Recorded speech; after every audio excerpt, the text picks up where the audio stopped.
Have you ever wondered why American truck manufacturers stopped building cab-over trucks back in the 1960s and 1970s, while most of the rest of the world continues to use them today? That's exactly what we'll explore in this video. We'll also compare the advantages and disadvantages of cab-over trucks and long-nose trucks to see why each design has its own strengths. But first, let's understand what a cab-over truck actually is. A cab-over engine, COE, truck, commonly known as a cab-over, features a flat front design with the engine positioned directly beneath the driver's cab. In contrast, long-nose, or conventional trucks, have the engine mounted in front of the cab under a long hood. In the United States, cab-over trucks were extremely popular from the 1940s through the 1970s. Their compact size and excellent maneuverability made them especially practical for navigating busy cities and tight urban streets. Several major American manufacturers produced cab-over trucks during that era, including International, White Motor Corporation,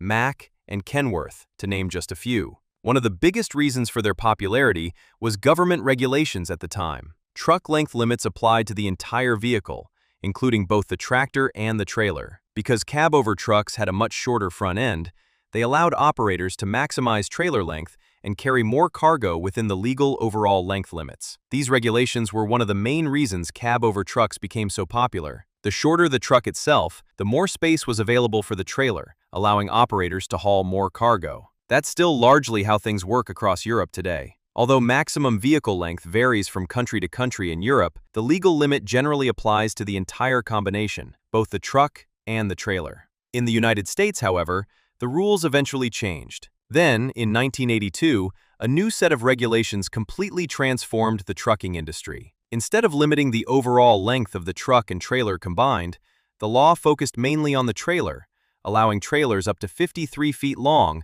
while excluding the tractor from the overall length restriction. This gave truck manufacturers the freedom to build tractors with longer, roomier cabs designed for long-distance driving. As a result, conventional long-nose trucks gradually took over, and cab-over trucks slowly disappeared from America's highways. That said, cab-over trucks haven't vanished completely. They are still commonly used for specialized jobs, such as delivery vehicles, concrete mixers, garbage trucks, and fire engines. Why did long-nose trucks take over? Changes in length regulations were certainly a major factor, but they weren't the only reason. You might wonder, if manufacturers were no longer restricted by overall length, why didn't they simply make cab-over trucks larger and more comfortable instead of switching to long-nose designs? The answer comes down to several important advantages, with driver comfort being one of the biggest. A longer wheelbase not only creates more interior space, not only does the longer wheelbase create a more spacious cabin, but it also delivers a smoother ride by reducing the impact of bumps and uneven roads. Since the engine is mounted in front of the driver,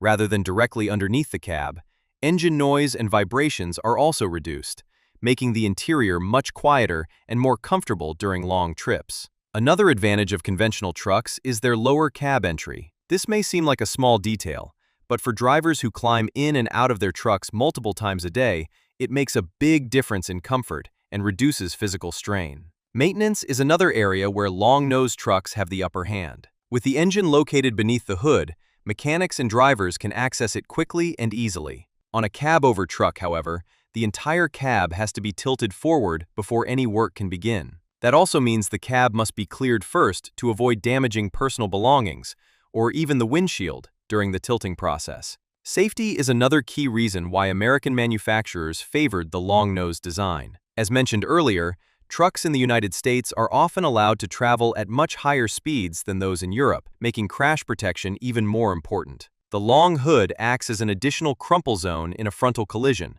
offering the driver extra protection. In a cab-over truck, by comparison, the driver sits much closer to the front, with little more than the windshield separating them from the point of impact. So why do cab-over trucks still dominate in many countries? Even though long-nose trucks offer several clear advantages, cab-over trucks have strengths of their own. They're perfectly suited to the road conditions found across Europe and much of Asia. Roads in these regions are often narrower, more crowded, and filled with tight corners. Thanks to their compact design and shorter wheelbase, cab-over trucks are far easier to maneuver than large conventional trucks. Visibility is another major advantage. In busy cities packed with traffic, cyclists, and pedestrians, having a clear view of the surroundings is essential. Because cab-over-trucks place the driver higher and closer to the front, they provide excellent forward visibility. They also lack the large A-pillars found on many conventional trucks, giving drivers a wider and less obstructed view from the cab.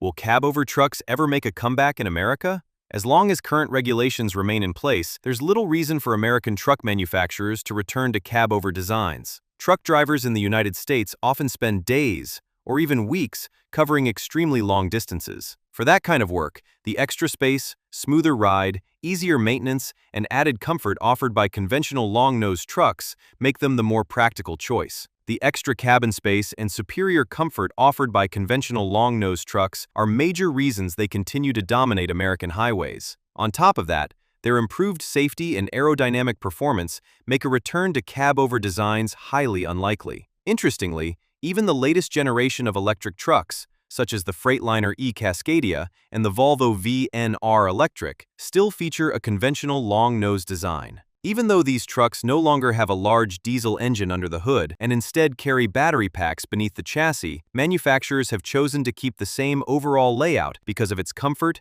safety, and aerodynamic advantages. It also comes down to driver preference. American truck drivers have embraced long-nosed trucks for decades, and many simply prefer their appearance, comfort, and driving experience. But what do you think? Will cab-over trucks ever make a comeback in the United States, or are conventional long-nosed trucks here to stay? Let us know your thoughts in the comments below. We'd love to hear your opinion. Thanks for watching. If you enjoyed this video, don't forget to like, subscribe, and turn on notifications for more trucking content.